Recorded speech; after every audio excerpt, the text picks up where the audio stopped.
All right, here we have. Today we'll learn about the ARK, the Aharon HaKodesh.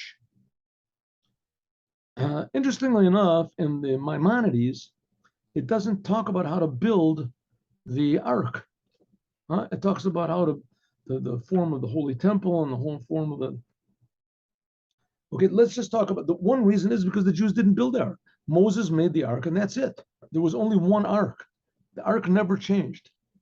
There was one ARK, and that was put in the tablets were there and the broken tablets. There's an argument if the Sefer Torah was put in there, the Torah that Moses wrote, if it was there or if it was not there. Some people say it was on a sort of a shelf that went out on the side. All right, let's yeah.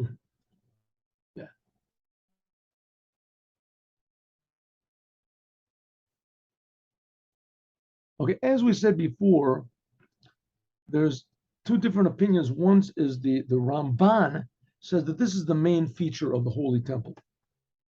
The main feature of the Holy Temple. And interestingly enough, the Maimonides does not list it as one of the vessels of the temple. One reason is because it's not the vessels, it's part of the temple itself. Without the ark, there is no holy temple. That's the holy temple. That's the whole thing of that. So what happened on the second holy temple? Now there's also a lot of misinformation about this.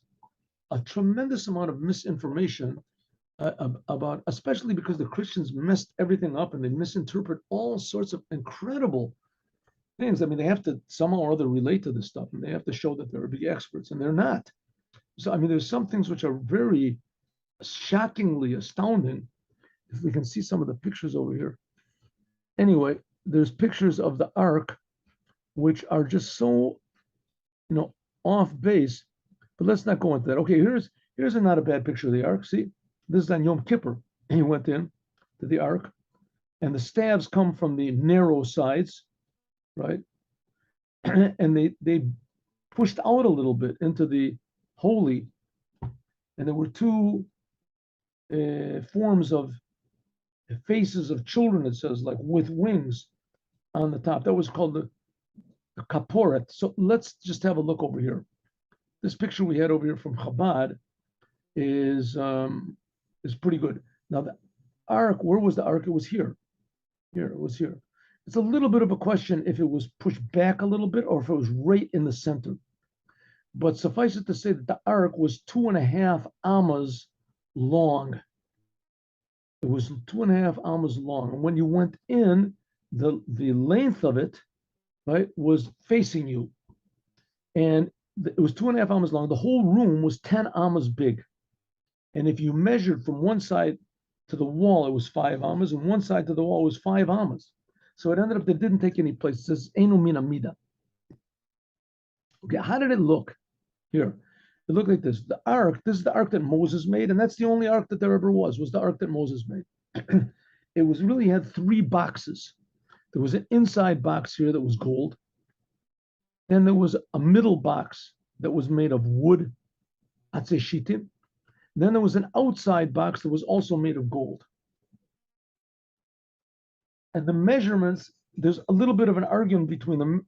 What exactly it was 2.5 amas long, if these 2 amas were 5 handbreadths or if they were 6 handbreadths.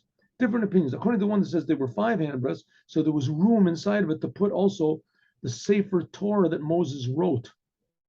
If not, then there wasn't any room. So inside of the ark was the broken tablets. That was the ones that Moses broke. They were on the bottom. And on top of them was the second tablets that Moses got. And on top of that was put a covering called the kaporet. The kaporet, it was made of a solid piece of gold, one solid piece of gold. And the angels, these faces of angels or children, whatever they're called, the keruvim, were pounded out from the piece of gold. You had to be a real expert to do it. It wasn't that you made the angels and you stuck them on or welded them on or something. And they were pounded out. It was a special thing. And it says that when God and the Jewish people God was pleased with the Jewish people that these angels were facing one another, and when not, the angels would not be facing one another. And surprisingly, when Nebuchadnezzar went into the Holy of Holies to destroy the temple, and he saw that the angels, their faces were not facing one another. I'm sorry, they were facing one another. The angels were facing one another. In other words, God was showing that he was destroying the temple because instead of destroying the Jewish people. And not only that, the fact of the matter is the physical temple was destroyed, but the spiritual temple was not. And the third temple is a physical place that's going to be brought down. And in the middle of that, the one Nebuchadnezzar destroyed, that's the Babylonians. That was the first temple. And between that and the third temple that Moshiach is going to build is the second temple. That was what was built in the time of Nehemiah and Ezra. And the first temple lasted for 410 years. The second temple lasted for 420 years. In any case, what happened to this ark? Now, where is the ark? So there's all sorts of movies made about it, and that the Romans have it, and the Greeks have it, and that the who else has it? Anyway, the fact is none of them have it. It's all a bluff, and it's all a big lie. Who has it? It says that King Solomon, we're going to read that in a second. King Solomon, when he built the Holy Temple, he built the first temple, so he sensed that it was going to be destroyed. And he made a secret, underground, winding, concealed passage that the ark could be taken down there and hidden. And that's what Yeshayahu, the king Yeshayahu, which was about 50 years before the first temple was destroyed, he ordered that the ark should be placed down in this hidden place. So the fact is the ark is there. It is in the place of the temple. And in fact, it's even more there. The whole rest of the temple was physically destroyed, and the ark was not physically destroyed. It's still there. So the movies that say differently and etc., it's very good, for science fiction or for whatever it is. But it's not so. They were there. And when they're revealed, it says that, he hid the ark down there, and he also hid with the ark, inside of the ark were the broken tablets, and he also hid the Sefer Torah that Moses wrote, whether it's inside, like, what is it, Rabbi, who says Rabbi Yehuda says, or outside, like Rabbi, like, what is it, Rabbi Yossi says. In any case, the Sefer Torah, and also there's two more things that are there. And what are they? That's the staff of Moses, the staff of Moses staff, and also a jar of the manna was there. They were always in the temple anyway, but they were in front of this rock that the things were there. So that's the ark. The ark was 2.5 amas wide. And when the high priest went into the Holy of Holies on Yom Kippur, that's the only time you were allowed, this was what he saw. Was faced with this. The ark was placed on this big sort of stone, which is called Even HaShtiyah. It's supposed to be the stone from which the world was based, founded. And it was 1.5 amas deep and 1.5 amas tight. Again, an amma is about 1.5 feet, something like that. And on top of it, it had this prochetz. Okay, so let us look.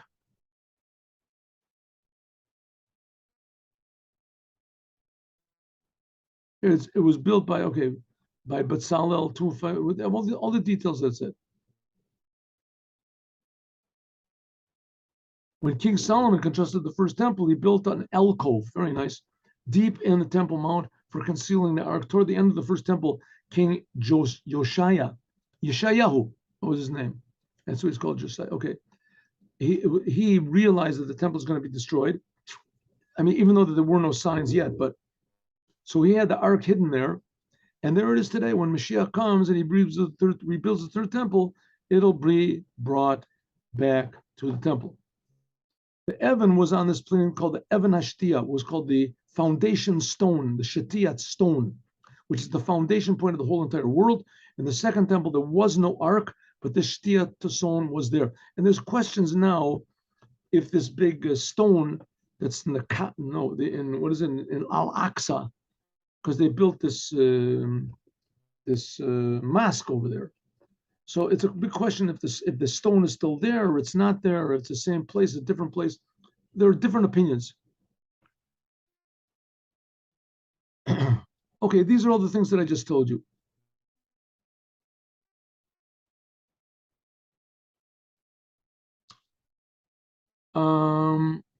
Yeah, so this ark Moses took in the desert with him, and it came into the land of Israel. As here it says here, when Joshua led the Jewish people into Israel, the Holy Land, after Moses died, so they camped alongside the Jordan River, and Joshua sent the ark toward the river. As soon as the feet of those people that carried the ark was not the ark, the Aaron.